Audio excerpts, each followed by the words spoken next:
por la ventana, envuelta en una sombra espesa que olía a azufre. Esa noche supo que su esposa no era humana. Durante el día, Pedro buscó consejo. Fue con el viejo don Eusebio, un curandero del pueblo.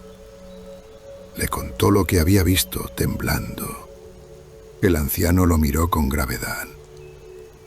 «Tu mujer es una bruja voladora, muchacho». ¿Bruja? ¿De esas que chupan la sangre? De esas mismas. Cuando se quitan las piernas, salen a chupar a los recién nacidos o a los hombres infieles. Pedro se quedó helado. Don Eusebio le explicó el ritual.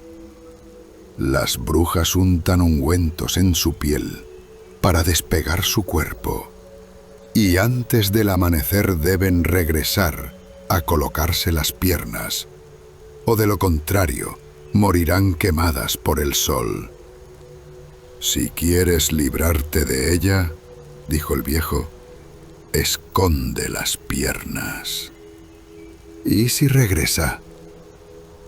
Entonces verás su verdadero rostro». Esa misma noche, Pedro esperó a que Juana se transformara de nuevo. Apenas la vio elevarse por la ventana, corrió hacia el rincón donde estaban las piernas. Eran frías, pesadas, y despedían un olor a tierra húmeda. Las arrastró fuera de la casa y las escondió detrás del horno de barro, entre las brasas apagadas y las cenizas.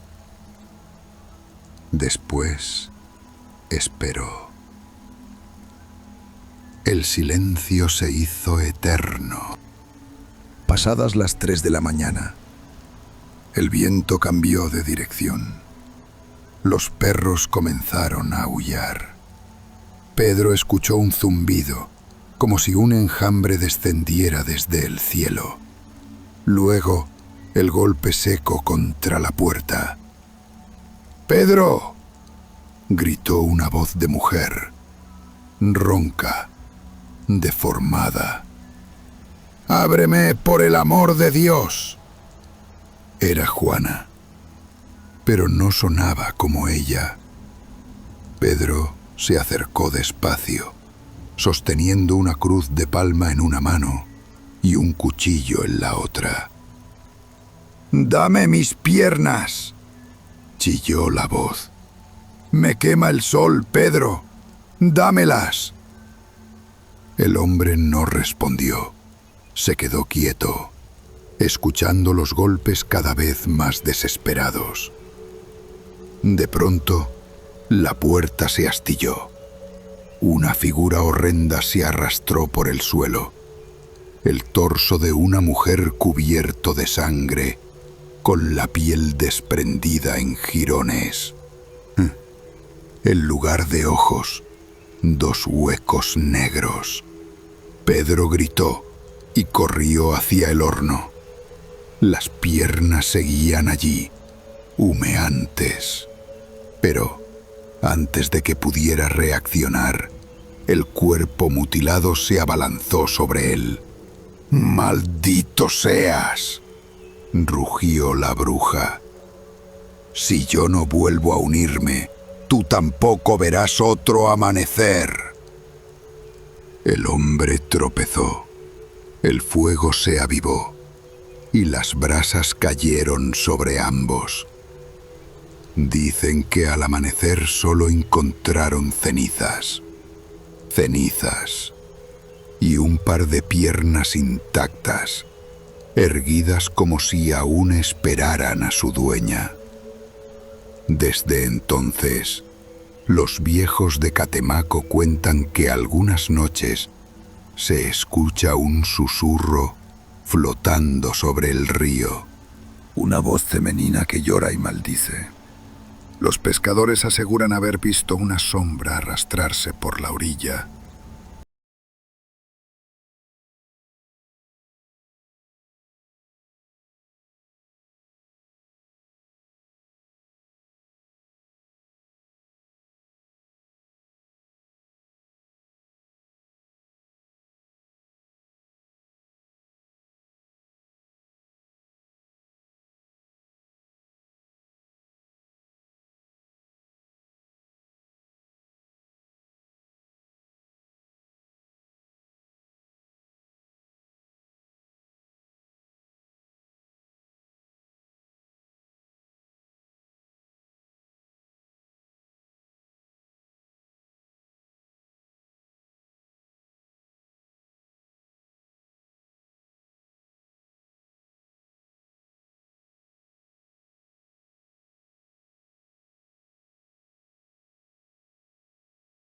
Ese sonido natural se había vuelto inquietante, como si algo más se escuchara desde afuera. El problema tenía nombre y rostro. Doña Teresa. Una mujer del pueblo conocida por su lengua afilada y su carácter violento. Cada vez que se cruzaban, había reproches, insultos, miradas cargadas de odio. Nadie sabía exactamente por qué doña Teresa la atacaba tanto, pero Elena lo intuía. Su marido siempre había sido amable con ella, demasiado amable, y eso parecía haber encendido una envidia vieja, espesa, imposible de apagar. La discusión más fuerte ocurrió una tarde, frente a varios vecinos. Doña Teresa gritó cosas que no tenían sentido, acusaciones sin fundamento, deseos apenas disimulados de que Elena se fuera del pueblo. Cuando todo terminó, Elena volvió a su casa con el pecho apretado, sintiendo que algo se había roto, que esa pelea no había terminado ahí. Esa noche, el aire estaba pesado. Martín dormía profundamente, ajeno a todo. Elena intentaba conciliar el sueño. El viento golpeaba suavemente las paredes de adobe. La madera del techo crujía con cada ráfaga. De pronto, un silencio extraño cayó sobre la casa. Los grillos dejaron de cantar. Incluso el viento pareció detenerse. Elena abrió los ojos. Sintió una presencia, no un sonido, no un movimiento claro, solo la certeza de que no estaba sola. Entonces lo vio, al pie de la cama, una figura pequeña, agazapada, con el cuerpo tenso. Un mono. Pero no era un animal común. Sus ojos eran completamente blancos, sin pupilas. Brillaban con una luz opaca en la oscuridad. Su pelaje oscuro se confundía con las sombras, como si la noche misma le diera forma. El animal no se movía, no hacía ruido, solo miraba. Elena sintió que la sangre se le helaba. Pensó en su hijo, pensó en protegerlo. El mono dio un paso adelante, lento, calculado, y ella entendió que no estaba ahí por curiosidad. Estaba ahí para hacer daño, para marcar territorio, para obligarla a irse. Sin pensarlo, reaccionó. Tomó lo primero que tuvo a mano y atacó. El golpe fue seco. Se escuchó un crujido claro, inconfundible. El mono chilló con un sonido agudo, antinatural. No parecía de animal, sino de algo que sabía que había fallado. La criatura retrocedió, arrastrando una pata rota, sin dejar de mirarla. Sus ojos blancos se clavaron en los de ella por última vez, cargados de odio, y luego desapareció, como si se hubiera disuelto en la oscuridad. El silencio volvió de golpe. Martín seguía dormido. A la mañana siguiente, Elena fue a ver a doña Rosa, una anciana del pueblo que conocía historias antiguas, cosas que no se decían en voz alta. La mujer escuchó todo sin interrumpir. Cuando Elena terminó, doña Rosa bajó la voz y le dijo que tuviera cuidado. No era un mono, le explicó. Era un nahual, una bruja que sabe cambiar de forma. Esa mujer que te odia, esa mujer no es lo que parece. La pata quebrada es la señal. Ya vas a ver. Elena no quiso creerlo, pero miedo se le quedó clavado en el pecho. Días después, el rumor se extendió por el pueblo. Doña Teresa estaba en cama. No podía levantarse. Tenía una pierna rota, torcida de una forma extraña.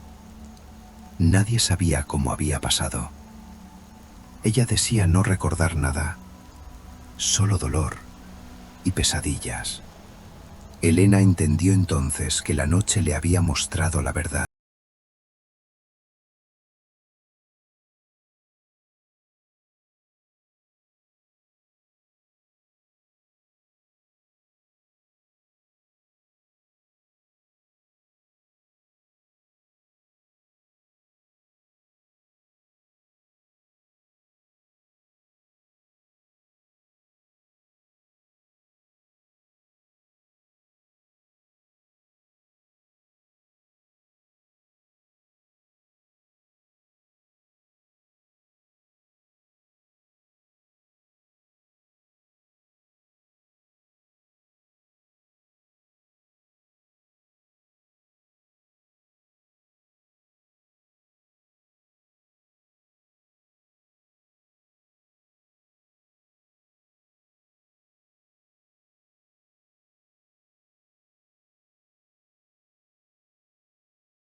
De amigos, sin mucho plan. Una fogata, música vieja, cerveza barata y la sensación de estar lejos de todo. Esa noche, el cielo estaba sin luna y el campo parecía tragarse el sonido. Cerca de la medianoche, mientras contábamos historias, alguien la vio venir desde la oscuridad. Era una mujer mayor, delgada, envuelta en un vestido negro que rozaba el suelo. El cabello gris le caía sobre la cara y sus manos parecían hechas de cera. Nadie la conocía, pero caminaba despacio, directo hacia el fuego. ¿Está todo bien, señora?, le pregunté. Ella no respondió. Se sentó frente a nosotros, mirando las llamas. El fuego se reflejaba en sus ojos y por un instante sentí que brillaban como brasas. Intentamos bromear, ofrecerle algo para beber, pero no se movía. Solo habló una vez, con una voz áspera, como si viniera de un lugar muy profundo. El fuego no es para reír. Un silencio pesado cayó sobre todos.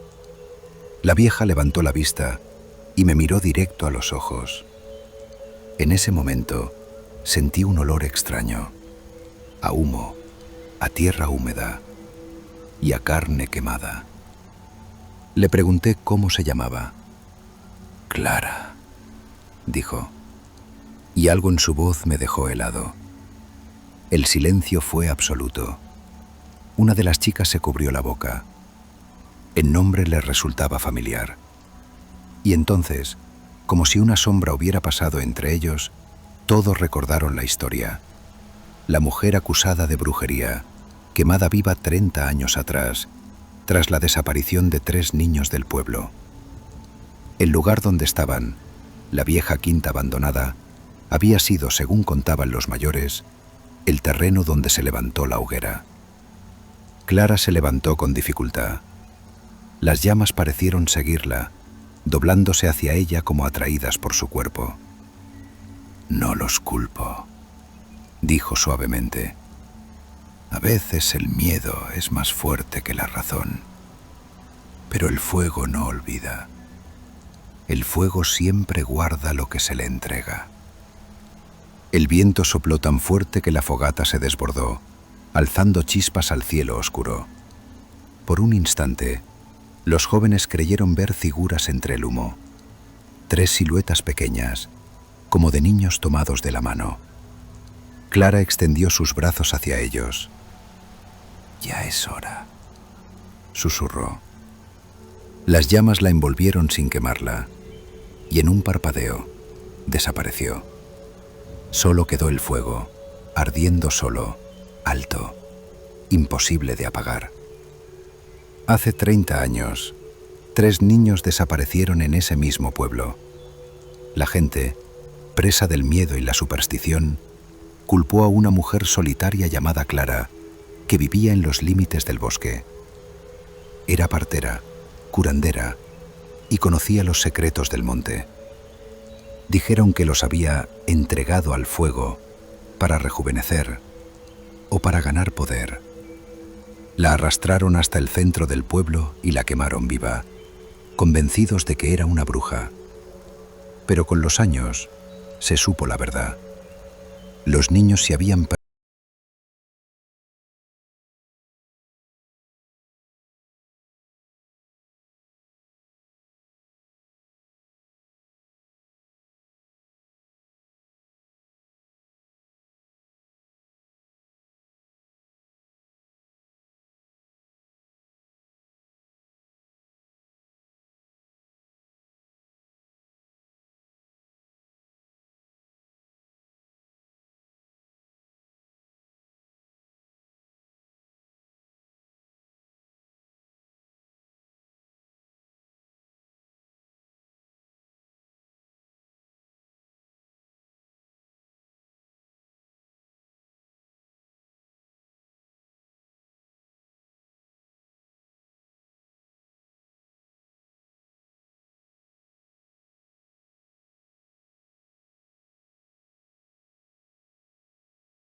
el hijo de cómo la vida había cambiado. Elvira miraba al recién nacido en silencio, demasiado en silencio. No sonreía, no hablaba, solo lo observaba. Cuando la madre del niño tuvo que volver a trabajar, la propuesta pareció natural. Elvira se ofreció como niñera. Decía tener experiencia. Decía que necesitaba el dinero. Decía que le gustaban los niños. El padre aceptó, aunque algo en el fondo le incomodaba. Desde el primer día notó algo raro. Elvira no hablaba con el bebé, no lo acunaba, no le cantaba. Se sentaba frente a la cuna y lo miraba fijamente durante largos ratos, como si esperara algo, como si midiera el tiempo. No era una mirada tierna, era una mirada hambrienta. A veces, cuando el padre regresaba antes de lo previsto, la encontraba murmurando palabras que no reconocía, frases bajas, casi pegadas al oído del niño. Cuando ella notaba su presencia, se callaba de golpe y sonreía, como si nada hubiera pasado. El bebé empezó a cambiar. Lloraba por las noches con un llanto distinto, profundo, como si le doliera algo que no se veía. Dejaba de llorar solo cuando Elvira se acercaba. Entonces abría los ojos y la miraba fijo, como hipnotizado. Una tarde, el padre la sorprendió haciéndole algo extraño. Había colocado un hilo rojo alrededor de la muñeca del niño y murmuraba una oración incomprensible. «¿Qué estás haciendo?», preguntó. Elvira se sobresaltó. «Nada. Costumbres viejas», respondió. «Para que no se enferme». El padre le pidió que se fuera ese día más temprano. Esa noche habló con su madre. La abuela palideció cuando escuchó la descripción. «Esa mujer nunca tuvo hijos», dijo.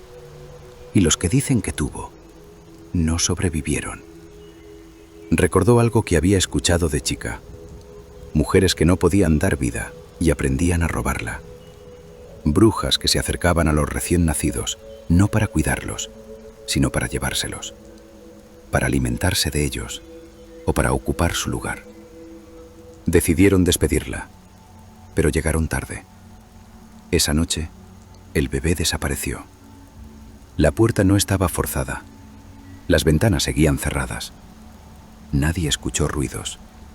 Solo encontraron la cuna vacía y en el suelo, el hilo rojo cortado en dos. La casa quedó en silencio cuando se dieron cuenta de que el niño no estaba. La cuna seguía en su lugar, las mantas dobladas con cuidado, la ventana cerrada desde adentro. No hubo gritos al principio, solo incredulidad. La madre recorrió la casa una y otra vez, llamándolo en voz baja, como si temiera asustarlo si hablaba más fuerte.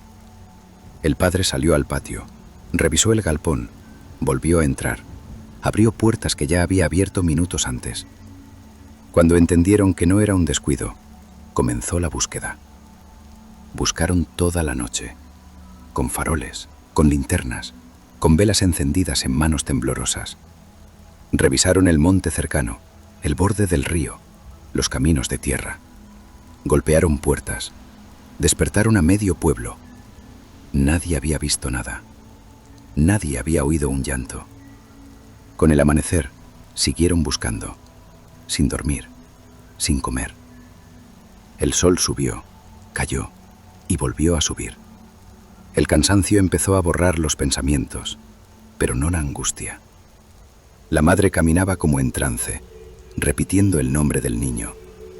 El padre ya no hablaba. Al caer la segunda noche, ya no quedaban fuerzas. Volvieron a la casa derrotados, con la ropa sucia, los pies lastimados y el alma vacía. Se sentaron en la habitación del niño. Miraron la cuna vacía durante un largo rato y, sin darse cuenta, se durmieron. Un sueño pesado, profundo, nacido del agotamiento de buscar día y noche sin descanso. Cuando despertaron, el sol apenas entraba por la ventana. La madre fue la primera en incorporarse. Miró la cuna y lo vio. El bebé estaba allí, acostado, cubierto, intacto. No lloraba, no se movía, respiraba despacio, como si nunca hubiera salido de esa habitación. La madre gritó y lo tomó en brazos, llorando con una mezcla de alivio y miedo. El padre se quedó quieto, observando la escena con una sensación extraña clavada en el pecho. El niño estaba tibio, limpio, sin marcas.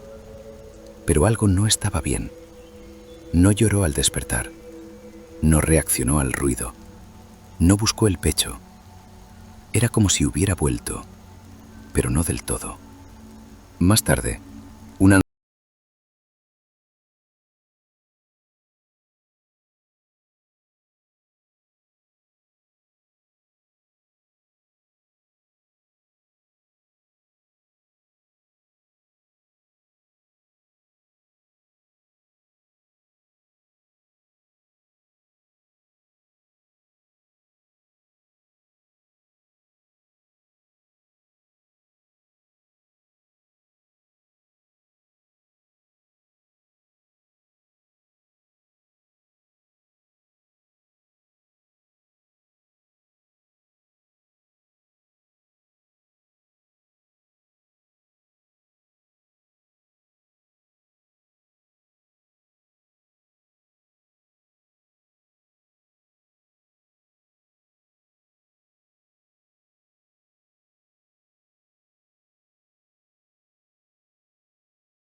y a veces un llanto suave, casi infantil, que venía de lo alto.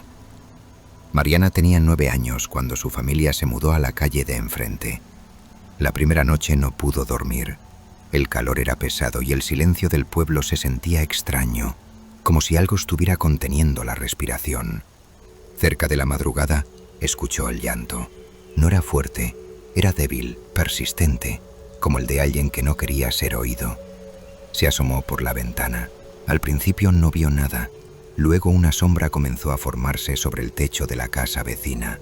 Primero fue pequeña, amorfa. Después se alargó, se estiró, tomó una forma imposible, hasta que terminó pareciéndose a un cuerpo humano, demasiado delgado, demasiado largo. La sombra se arrastró lentamente por el muro y se detuvo frente a su ventana. No tenía rostro, solo un velo oscuro que subía y bajaba, como si respirara.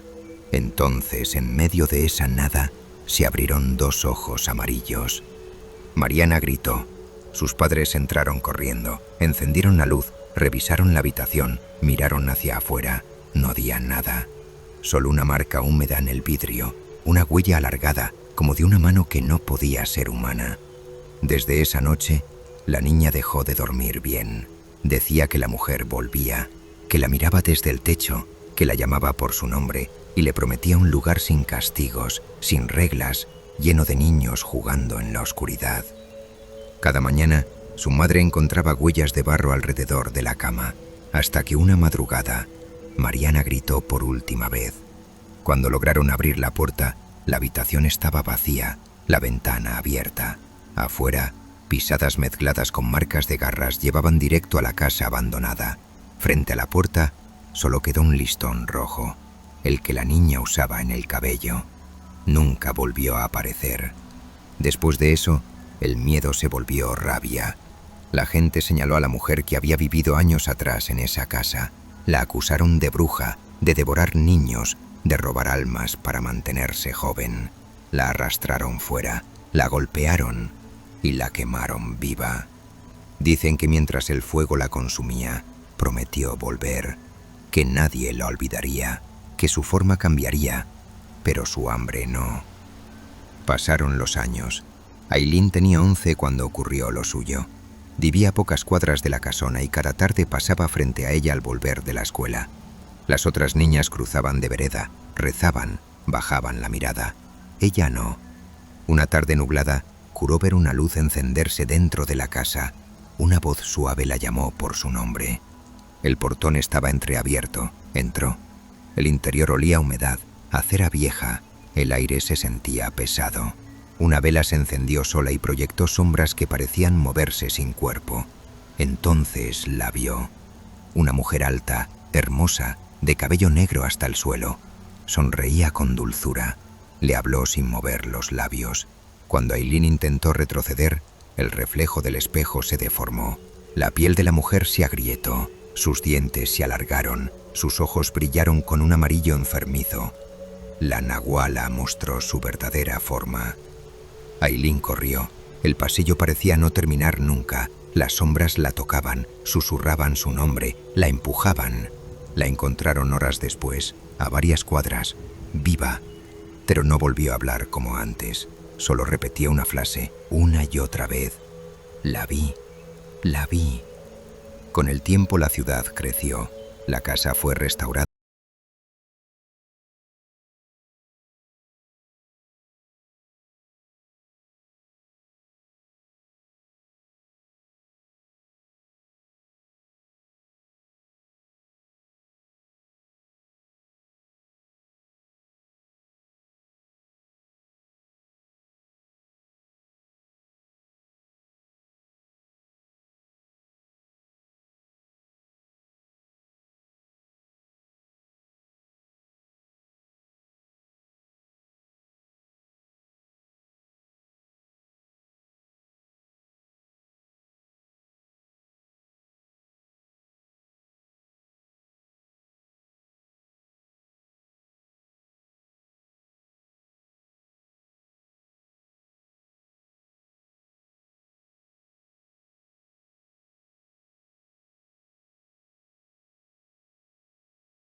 Demasiada fuerza. El médico del pueblo habló de fragilidad, de golpes involuntarios durante el sueño. Rosa quiso creerle, pero a la semana siguiente ocurrió de nuevo. Otro bebé, otra madre. Las mismas marcas violáceas, siempre en el cuello, en el pecho o en la espalda. Las mujeres comenzaron a reunirse en silencio, al atardecer, mientras los hombres aún trabajaban en el campo. Se pasaban a los niños de brazos en brazos, los miraban respirar, contaban los segundos entre cada movimiento del pecho. Ninguno lloraba por las noches. Ese fue el detalle que más miedo les dio. Dormían demasiado quietos, como si algo los hubiera dejado sin fuerzas. María, la partera más vieja del pueblo, fue la primera en decirlo en voz baja. No lo gritó, no acusó a nadie, solo murmuró, mientras hacía la señal de la cruz. Esto no es enfermedad. Las madres se miraron entre sí. Todas habían escuchado las historias cuando eran niñas. Historias que sus abuelas contaban solo cuando no había hombres cerca. La palabra volvió a circular después de décadas. Tlahuelpuchi. Decían que no nacían brujas, que lo eran desde antes, que llevaban la marca en la sangre, y que solo despertaban cuando una criatura recién nacida respiraba cerca. Por las noches, algo comenzó a verse en el pueblo. Una luz pequeña, como una brasa flotando. Se deslizaba entre los techos, sin hacer ruido. Entraba por rendijas imposibles, por ventanas cerradas, por puertas bien aseguradas. Ningún perro ladraba cuando eso ocurría. Rosa fue la primera en verla de cerca. Se había quedado despierta, sentada junto a la cuna, con unas tijeras abiertas bajo la almohada del niño, como le habían aconsejado las otras mujeres. Algo entró en la habitación sin abrir puertas ni ventanas. Rosa vio cómo una sombra se desprendía del techo, lenta, estirándose como si aprendiera a usar el cuerpo. No tenía forma fija, pero avanzaba. El bebé abrió los ojos. No lloró. Rosa quiso moverse y no pudo. Solo miraba. La sombra se acercó a la cuna y se detuvo. Algo la frenó. El espejo vibró levemente. Las tijeras tintinearon bajo el colchón. La vela parpadeó con violencia. La sombra retrocedió. Por un instante, Rosa creyó ver unos ojos brillando en la oscuridad. No eran humanos. La figura se deshizo, como humo empujado por el viento, y desapareció. Rosa cayó de rodillas. A la mañana siguiente, su hijo no tenía nuevas marcas. El pueblo entró en pánico. Las madres dejaron de dormir. Algunas no soltaban a sus hijos ni para cocinar. Otras colocaban espejos, rosarios, cuchillos, tijeras, sal. Nada parecía funcionar. Fue entonces cuando todas comenzaron a sospechar de la misma mujer. Vivía sola. Nunca había tenido hijos. No se la veía de día, y por las noches siempre había una vela encendida en su casa. Decían que no envejecía. Una madrugada, las madres se reunieron sin decir palabra. Caminaron juntas hasta esa casa. Nadie lloraba. Nadie gritaba. Golpearon la puerta. No hubo respuesta. La empujaron. Dentro, el aire olía a hierro viejo y cera derretida. En el centro del cuarto, encontraron un cuenco oscuro. Y dentro, algo espeso, seco, manchado. No encontraron a la mujer. Desde esa noche, los ataques cesaron. Los bebés comenzaron.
Como si algo en su voz trajera calma. Pero desde hacía un año, María ya no reía. Su piel se volvió pálida, casi transparente. Sus ojos, antes brillantes, parecían siempre cansados, hundidos en sombras que no se iban ni con el sol. Y al caer la noche, su voz cambiaba, se quebraba, como si hablar le doliera. Los vecinos decían que estaba enferma. Otros, más bajos de voz, decían que la habían trabajado. En Catemaco, todos saben lo que eso significa. No es una enfermedad del cuerpo. Es algo que se mete adentro. Un mal puesto, un amarre, un lazo invisible que aprieta desde el alma. La madre de María dejó de dormir. Cada madrugada la escuchaba murmurar nombres que no reconocía. A veces lloraba, a veces reía, pero no como antes. Desesperada, la llevó con don Faustino. El brujo vivía cerca de la laguna, en una casa de madera oscura, rodeada de plantas que nadie del pueblo se animaba a tocar. Decían que hablaba con los espíritus viejos, los del monte, los del agua, los que estaban allí antes que el pueblo existiera. Cuando vio a María, no preguntó nada, no hizo diagnósticos, no tocó a la muchacha. Encendió una vela negra, luego un sahumerio de copal. El humo subió lento, espeso. Se retorció en el aire, formando figuras que no deberían tener forma. Primero una serpiente, luego algo parecido a un rostro. El rostro de un hombre. Don Faustino cerró los ojos y murmuró: «No es enfermedad. Alguien la ató al alma de un muerto que no la soltó». Explicó que María había sido víctima de un amarre de tumba, un ritual antiguo, prohibido, un lazo hecho con promesas dichas en vida y selladas después de la muerte. Ese tipo de embrujo solo se rompe en un lugar donde los vivos y los muertos todavía se escuchan: el lago. Y solo bajo luna nueva. Esa noche, el viento bajó desde la selva cargado de susurros. Don Faustino llevó a María hasta la orilla del agua. Lo acompañaban 2 ayudantes con ramas de albahaca y botellas de aguardiente. Colocó 3 velas, una blanca, una roja y una negra. En el centro dejó un espejo cubierto por un lienzo. Cuando comenzó el rezo, el lago se agitó. No había viento, no había lluvia, pero el agua se movía como si algo respirara debajo.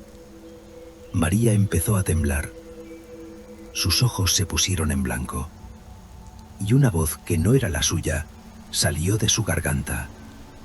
Ella prometió quedarse conmigo y lo cumplirá. La madre gritó. Don Faustino golpeó el suelo con una rama de pirul y arrojó copal al fuego. El humo giró en espiral sobre el espejo. Desde debajo del lienzo se escuchó un golpe seco, luego otro, como un puño intentando romper el cristal desde adentro. «¡Que se rompa el lazo!», gritó el brujo. «¡Que la tierra devuelva lo que no es suyo!». El espejo se quebró. Del lago subió un olor extraño, azufre y flores marchitas. María cayó al suelo, inconsciente. El viento se detuvo de golpe. En los fragmentos del espejo, todos vieron el mismo rostro.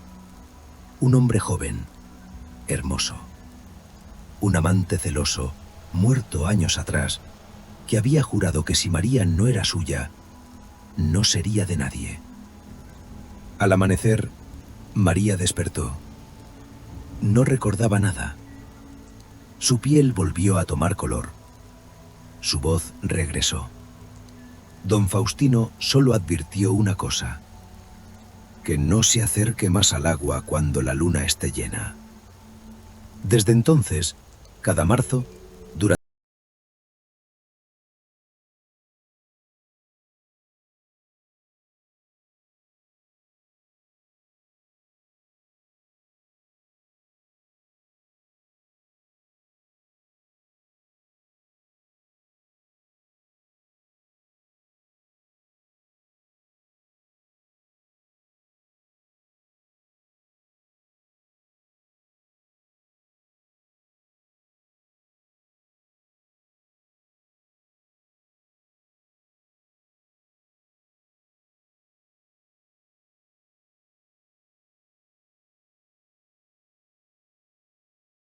luz, que hay noches en las que dormir requiere algo distinto: silencio, orden, protección, y que para eso existe ella.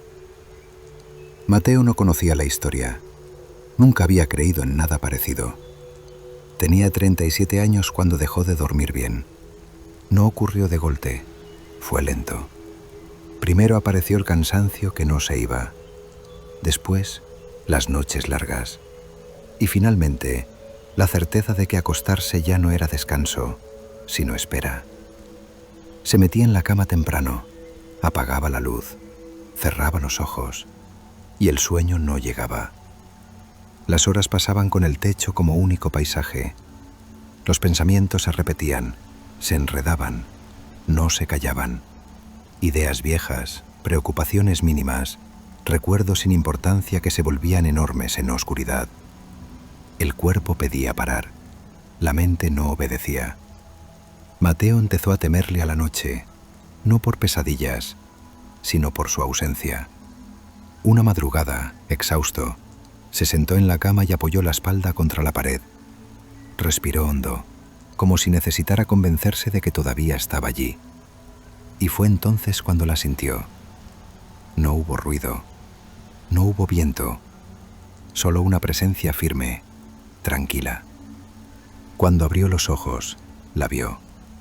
Frente a él había una mujer. Vestía oscuro. Su rostro no era joven ni viejo.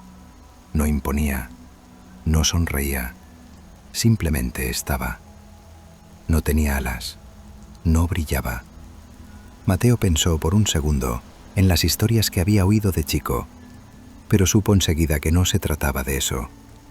«Cuando el sueño no llega», dijo ella con voz baja, «no siempre es porque falte cansancio. A veces sobra ruido». No se acercó. No lo tocó. Se quedó allí, guardando el espacio. Y algo empezó a cambiar. El cuerpo de Mateo se aflojó. Los hombros cedieron. La respiración se volvió profunda. Los pensamientos, uno a uno, se apagaron como luces que ya no hacían falta. Antes de dormir se la escuchó decir: «No traigo sueños. Cuido el descanso para que puedan aparecer». Durmió, sin sobresaltos, sin imágenes, solo descanso. A la mañana siguiente despertó confundido. No recordaba cuándo se había quedado dormido, pero el cuerpo se sentía distinto, pesado, calmo. La noche siguiente durmió otra vez, no tantas horas, pero sin lucha. Y la siguiente también. No volvió a verla de inmediato, pero Mateo supo que no se había ido. Cada noche, al acostarse, el silencio parecía acomodarse solo. Los días pasaron. El sueño volvió despacio. La mente aprendió a bajar el volumen. Algunas noches, justo antes de dormirse, Mateo sentía esa presencia otra vez, no mirándolo, cuidando. Una de esas noches, sin abrir los ojos, habló en voz baja: «Gracias». Ella respondió después de un rato, como si eligiera bien las palabras: «Ya casi no me necesitas». No hubo tristeza en su voz, tampoco orgullo, solo certeza. «Hay otros», agregó. «Siempre los hay». Esa fue la última noche. Mateo durmió solo, y durmió bien. Desde entonces no volvió a verla, pero tampoco volvió el insomnio como antes. Aprendió a respetar la noche, a apagar luces innecesarias, a no pelearse con el descanso. Y a veces piensa, sin miedo, que quizá ella no se fue del todo, que simplemente cambió de lugar, porque hay noches en las que alguien más necesita silencio, orden, protección. Tal vez esta noche, tal vez ahora, te visite a vos. Si sentís que el sueño tarda, si la mente no se calla, si el cuerpo no encuentra descanso, no te preocupes.